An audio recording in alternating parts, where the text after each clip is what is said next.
एक बेहद गंभीर और आम लोगों से जुड़े हुए मुद्दे के ऊपर बात करने के लिए आज हम यहां इकट्ठा हुए हैं। आज सुबह सुबह पूरे देश के आम लोगों के घरों पर महंगाई बम गिरा है।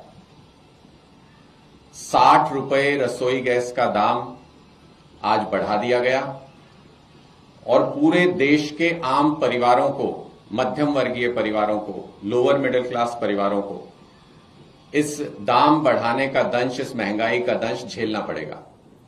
आश्चर्य की बात यह है कि कल ही सरकार के मंत्री हरदीप पुरी जी ने यह कहा था कि पेट्रोलियम पदार्थों की कोई कमी हमारे सामने नहीं है और दाम बढ़ने का कोई सवाल नहीं है।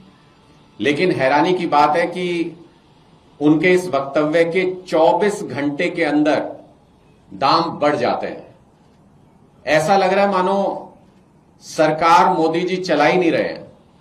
ऐसा लग रहा है मानो देश की सरकार के निर्णय मोदी सरकार के मंत्री ले ही नहीं रहे हैं। कहीं और निर्णय लिए जा रहे हैं, वो थोप दिए जाते हैं देश के ऊपर और हैरान परेशान होकर इनके मंत्री और पूरी सरकार देखती रह जाती है।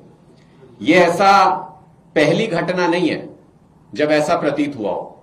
कई सारे उदाहरण हैं जिनमें सबसे पहले जो देश के लोगों को झटका लगा वो इस बात को लेकर के लगा कि मोदी सरकार ने कहा कि पाकिस्तान को बख्शेंगे नहीं, इस बार अच्छे से सबक सिखाएंगे, हमारे लोगों को मारने की गुस्ताखी की है पाकिस्तान ने।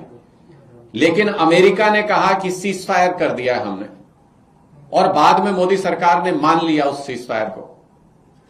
फिर ऐसी घटना हुई जब मोदी सरकार ने कहा कि टैरिफ के मामले में भारत किसी के दबाव में नहीं आएगा।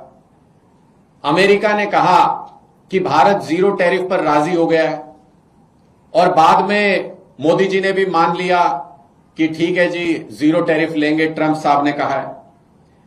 मोदी सरकार ने यह कहा कि किसानों के हितों के साथ कोई समझौता नहीं किया जाएगा।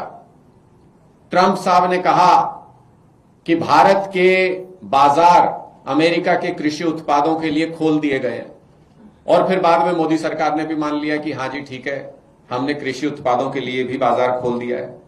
मोदी सरकार ने कहा रूस से तेल न खरीदने की कोई बात नहीं हुई इस समझौते के दौरान।